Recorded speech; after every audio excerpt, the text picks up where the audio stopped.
All right. Thank you so much, KCIW listeners. I'm Amanda Whitmore. We are tuning in to the Quality Living with Peaceful Support show. And for all the current listeners who are familiar with the show, we thank you for your participation and your support. Of course, KCIW is a volunteer-based, yes, everyone, including Tom, the chief editor, they all volunteer and devote their time to keep the station operating, and including it's all donation-based. So we thank you so much for your donations and time and energy to have these quality moments with you. And we welcome our listeners to call in to 541-661-4098. And if you're ready to email, do that also. contact@kciw.org. We are a LP radio station here in Brookings, Oregon. And for those who've never heard of the Quality Living show, you might be saying, what is that? It's pretty much how it sounds. A moment of quality talking about what is living. How does it feel to be alive? How do we get to accentuate those quality moments that we kind of forget about during the day? Where and how do we add or incorporate more moments of peace into our chaotic lives? And for me, I sit here in the radio station and I invite really important people, special guests internationally and locally, to talk about their experiences of life and living and what it is they do in their daily activities to keep going. Some people wake up and they say, how do I keep going? Well, we're here to support you. And all your questions and answers, please email contact@kciw.org. And today, our friend Georgia is here, a local of Brookings, Oregon. Hey, Georgia. Hey, Amanda. Hi. Would you please tell the listeners about you, who you are? Sure. Just briefly, my husband and I first bought in Curry County here in Brookings about 20 years ago. We came from California looking for a place where I would someday retire, that we could retire to once I retired from my business, and just fell in love with Brookings. And I retired in 2010, and we have lived here full-time since. How did you find Brookings, or did it find you? Well, interesting story. We are from California, as I mentioned. My husband and I have been married about 25 years. We met in Walnut Creek, California, where I had my own business and he worked for the city. And we both were Rotarians. And a fellow Rotarian by the name of Frenchie Arell told us that he had been a pharmacist here in Brookings with his friend from the Army, both of them, for more than 40 years. And we told Frenchie we were looking for a home to buy, hopefully on the ocean, where we could someday retire. And he said, before you look at anything in California, go up to Oregon, go up to the southern Oregon coast on Brookings. He said, I've been around the world and I've never seen a more beautiful coastline. And so we did that. We took a trip and just kind of hugged the coast all the way up Northern California and into Curry County. And we decided that Frenchie was right. Oh, so this is where we're living out our lives. Phenomenal. Yeah. Before that, I'll just mention I'm a retired self-employed financial advisor, and prior to opening my business, I worked on a contract basis for the federal government during the 1980 savings and loan debacle. You're way too young to know about that, but a lot of savings and loans were failing during the mid-1980s. And I was placed in several failed savings and loans where I worked with outside counsel on outstanding legal matters. I oversaw the sale and management of all foreclosed property, and I constructed loan workout agreements for delinquent borrowers, allowing them to repay the bank while retaining ownership to their properties. I'm Impressive. currently an author with 9 published books. Oh, my, Georgia. Yeah. And I'm in Amanda's Pilates class, and it's fabulous. At Reps Gym. Yeah. So, do you want me to go on then? Yeah, well, tell us about your books. 9 is a big deal. Like 1, 2, that's like, people make 1 or 2 and they get it under their belt. But 9, that's commitment. Well, I thank you. I started off with a couple of children's books, and I did write a grief book, poetry. And then I went to murder mysteries, and I wrote the first book with 3 short murder mysteries in it, and that took off. That was so I thought, this is fun. I'm going to keep going, and there are 6 now. It's the Oregon Coast Murder Mystery Series. There are 6 books in the series. Whoa. And they sell at several places locally. They sell at about 23 different locations in 3 different states. That is impressive. Yeah. So it's at my age, it's a real kick to be doing something I enjoy that gives pleasure to other people. Yes. And so is one of your books part of the murder mystery dinner show that happened with the hospice? No, but Okay. I'm could happy be. to help them with it if they have an Yes. interest. Good. Yes, we will reach out to the hospice. We have so many things to connect with them about. Yeah. And then also the library has author once a month. They have an author signing. Do you do that, or would you be interested? I haven't done that, and it might be something that I'd be interested in. I live a very busy life, so Tell us more. Well, I'll tell you what I came to talk about this evening, and I appreciated your invitation. Just so the listeners know, we are on the Quality Living Show with Peaceful Support, and we're listening to Georgia Cockerham. Okay, thank you. Couple of things I want to say before going on with my talk here. A lot of people don't know that here in Curry County, April 26th of 2023, we had a ransom attack on all county software. That was huge. I can tell you it was huge. It just obliterated everything, and that includes all of the sheriff's office data. All their data for the last couple of decades was gone in an instant. Do you have any idea if they have paper backup? Or they did not have paper backup on a lot of it. How does that stand? Pardon? How does that stand in legal record or terms? Well, they still are not able to go back and easily get their data. It took for the county, including, like I say, the sheriff's office, it took them months just to get back to where they could input things and begin to have it all online again. So very devastating, very devastating. And then what a lot of your listeners may not know is that our county was teetering on bankruptcy just about 8-9 months ago. And this county is overseen by 3 commissioners, a board of commissioners, with the BOC.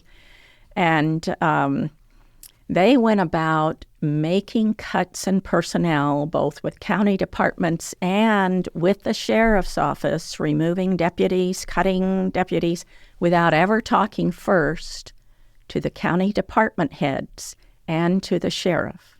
Wow. And so I have been active just trying to let the public know what's going on, because these 3 commissioners have made a number of mistakes and they don't seem to be listening. I went to the Board of Commissioners meeting on October the 17th, and this is after reviewing months of their meetings and listening to the methodologies that they used in order to make the cuts on the sheriff's office.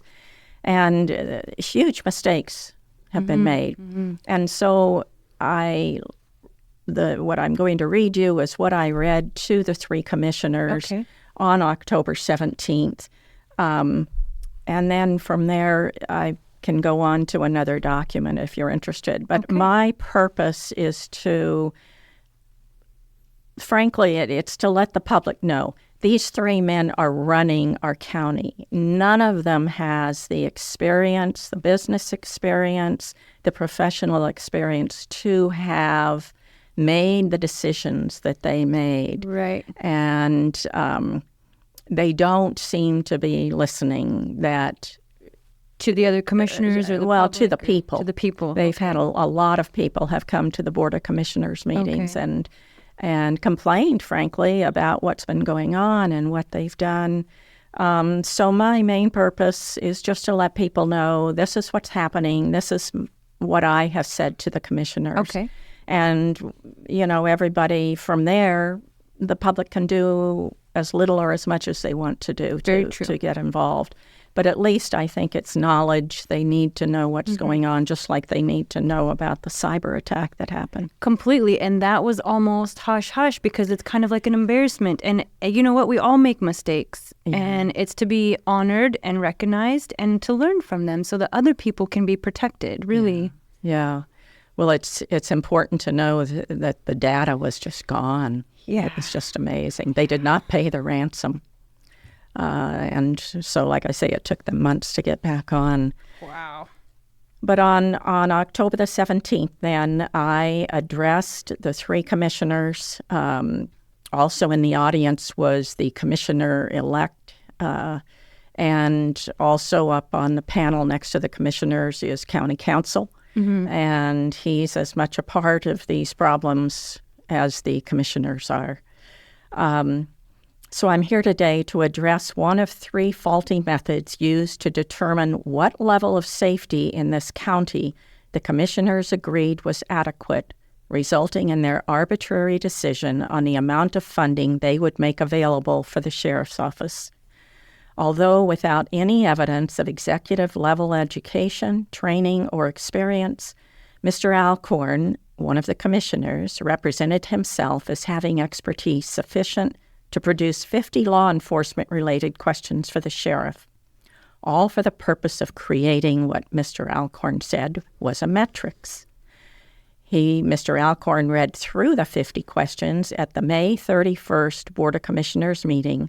At that meeting, he also read through the answers provided by Sheriff Ward. To be clear, both the 50 questions and the sheriff's responses were read by Mr. Alcorn on May 31st.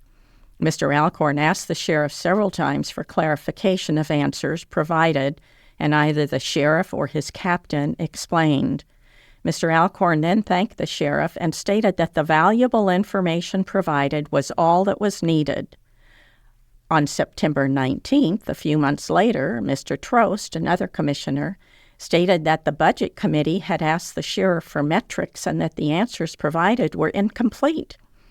Then on October the 2nd, Mr. Hollinger, the commissioner-elect, went on and on about not having answers to the 50 questions. Well, I checked, and both Mr. Trost and Mr. Hollinger were both present for that May 31st meeting when Commissioner Alcorn said they had all that was needed and thanked the sheriff. Oh. The fact that, and again addressing the commissioners, you may all be unclear about those responses is understandable given that the sheriff's office is a very intricate organization. Few of the 50 questions asked could be answered with a single numeric response, something that all of you, again the commissioners, found very difficult to accept.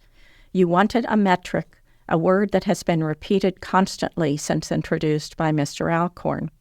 In all that talk of metrics, a definition of the word has not been provided to the public, and so I offer it now. A metric is a single statistic that gives no meaningful insight. It needs to be compared with other known parameters and combined with relevant business metrics to build any meaningful understanding or interpretation.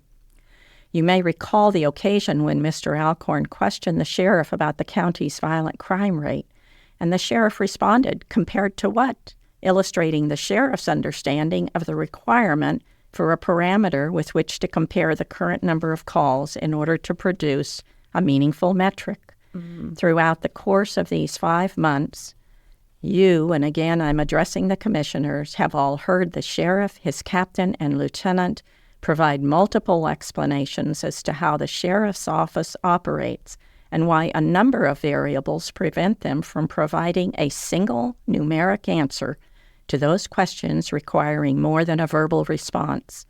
Once you understand this, you'll understand why demanding metrics is not currently the appropriate mode of measurement from which to learn how today's sheriff's office cuts will affect future crime in Curry County. And for those of you who would like to fact check what I've written, if you will go to the May 31st meeting, 1 hour, 35 minutes, 11 seconds into it, you will hear Mr. Alcorn speak. September 19th meeting, at 1 hour, 1 minute, 36 seconds, you will hear Mr. Trost speak. And at the October 2nd meeting, 1 hour, 33 minutes, 41 seconds, you will hear Commissioner-elect Hollinger speak. And that was the talk that I gave to the commissioners on that day. That is phenomenal. Thank you, Georgia, for being an active citizen and a responsible citizen who is educated and willing to be a voice to really protect our citizens here in the community. You're welcome. You're welcome, Amanda, and I appreciate that. I've been very involved, my husband and I both have, in this community, volunteer basis, all of it. And we believe that that's important. We live here. We benefit from living here on the ocean and in this beautiful area of our country. And we feel a great need to pay attention and to give back where we can. Because just like a tsunami or a hurricane, any political action could easily sweep away the prestigious, protected luxury that we're so fortunate to be with.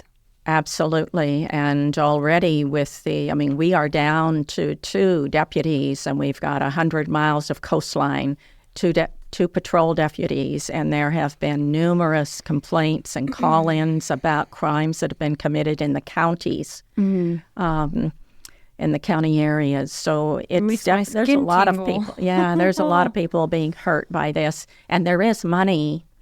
This is something else that the general public needs to know. We have a road funds account. We do. And there is money in the road funds account that legally is for the sheriff's office patrol. And the 3 commissioners arbitrarily picked a number from that. There were at the time $17 million and said, arbitrarily decided we're not going to fund more deputies than, at that point, 3 patrol deputies. But they've made so many cuts, a lot of people have left. I feel this has come up in city council meetings. I've gone to quite a few city council meetings, and it feels familiar. And I just wasn't sure exactly how it pertained to the present moment. And this backstory makes tons more sense from what I'm listening to currently in city council meetings. Okay. And this is the Quality Living Show. For those who want to participate with peaceful support, please call 541-661-4098. Direct your calls to Amanda Whitmore. I will do the best I can to get you the proper information. And also, you can email contact@kciw.org. Okay, Georgia, let's hear it. Okay. I'll read as much as I can. Let me know when my time's up. So this was a letter I sent to the 3 commissioners, and I copied on this letter our county counsel, Lieutenant Jeremy Crone with the Sheriff's Office, and Sheriff John Ward. During the October 17th Board of Commissioners meeting, Sheriff's Office Lieutenant Jeremy Crone explained the need within his jail for $36,000. Lieutenant Crone detailed the uses for his requested sum, including 4 MAT program expenditures, all of which are approved uses for opioid funds under Exhibit E, the list of opioid remediation uses. As an example of urgency, Lieutenant Crone explained that the jail had handed out 26 doses of Narcan in the last 30 days. Mr. Alcorn's response to Lieutenant Crone's request was, "So we'll wait to hear back from Gold Beach, and then we'll reassess the exact amount of money we have and get a full report from Keena," that's our finance director, "and make a decision for that. The opioid fund balance is known to be over $400,000. So to give you background on this, Due to the fact that this information will be made public, I will explain the Gold Beach reference. Earlier in the subject meeting, the commissioners and County Counsel Fitzgerald discussed an intergovernmental agreement, an IGA, that Fitzgerald had already prepared and delivered to the Gold Beach Police Department. The agreement provides for an initial transfer in excess of $149,000 and additional funds as needed over a 5-year term. The funding is to come from the Curry County Opioid Fund account, for which there is a county order directing 75% to the sheriff's office and 25% to the juvenile department. To allow for the commissioner's sudden desired use of the funds, Fitzgerald stated that he would modify the current order that provides 75-25 to the sheriff's office and juvenile. The commissioner's intent is to transfer the funds to Gold Beach Police Department to cover costs for one of their officers to work as a school resource officer. Schools in Gold Beach and North together have fewer than 200 high school students. The City of Brookings Police Department in Southern Curry County has a school resource officer for approximately 450 high school students. In the meeting, Mr. Alcorn explained more specifically how the money would result in the hiring of an additional officer for Gold Beach. He stated, talking to Gold Beach, is they'll take an existing officer that's currently in service. They'll put that out to their officers and who might be interested, and they'll fill that position from within. So it will be somebody that's already working there as a police officer, and this gets, and then they'll backfill the spot by hiring another officer. So that would increase their staffing level to 1, and that was an exact quote. Wow. The urgency to move on this, according to Mr. Alcorn, is based upon the recent incident in which a Gold Beach high school student was found to have made a threatening note listing several names of students and teacher. The act of refusal of funding for the sheriff's office legitimate needs begs several questions. The policy practice of the Board of Commissioners in the interest of full transparency is that someone requesting funds must contact the Board of Commissioners assistant prior to the meeting and ask to be listed on the agenda. He or she must then make an appearance at the BOC meeting to express a request for funding. There has been no Gold Beach Police Department representative to appear before the Board of Commissioners for the purpose of an opioid fund request. The policy practice of the Board of Commissioners is that when one requests funding, he or she provide details of such requested funding so that in the interest of full transparency, the funds will not be released without adequate public disclosure. There has been no such disclosure to the public as to how the opioid-funded officer would account for the use of funds throughout a 365-day year. The manager in which the agreement had been drawn, the lack of appearance by a Gold Beach Police Department representative wishing to receive more than $149,000, and the hesitancy on the part of the Board of Commissioners to grant monies immediately to the Curry County Sheriff's Office for legitimate reasons gives the appearance of a backdoor deal between the Board of Commissioners and Gold Beach Police Department. Why is the legitimate request of Lieutenant Crone of the Curry County Sheriff's Office being held up until the Board of Commissioners receives a response from Gold Beach Police Department on their agreement? One of the reasons for the last bulleted question may rest with a statement by Curry County Counsel, Ted Fitzgerald, who promoted transferring the funds to Gold Beach Police Department. Fitzgerald stated, "A lot of the people who are in our jails aren't even necessarily residents of this area." To which Lieutenant Crone responded, "Most of the people in the jail today are residents of Curry County or Del Norte County." And Mr. Fitzgerald then responded, "Depending on how that's defined, certainly, with the homeless advocacy." Neither the federal opioid distribution agreement nor Oregon statute for distribution of the funds include a residency clause for use of funds as outlined in the list of opioid remediation uses. Furthermore, the Sheriff's Office would not base medical treatment decision on residency, even if County Counsel Fitzgerald were to make such a requirement for aiding those incarcerated and in need of drug use medical attention. Seriously? Do you want me to keep going? In a 2022-23 study, these are just some observations that I've made. Cities and counties in Oregon, fewer than half, had spent any of their opioid funds. It is not unusual for cities and counties to hold funds until such time when a clear use is defined. And I bring this up because Commissioner Alcorn let the sheriff know that one of the reasons Alcorn and the board were giving this money away is the sheriff had not acted fast enough with how to use all of his opioid funds. Oh, geez. The Curry County Sheriff's Office has multiple uses for the funds. I suggest that our opioid funds pay for the salary of our jail nurse, Narcan supplies, transportation of inmates to mental hospitals, overtime for deputies who assist inmates experiencing drug-related events, and all other Exhibit E needs.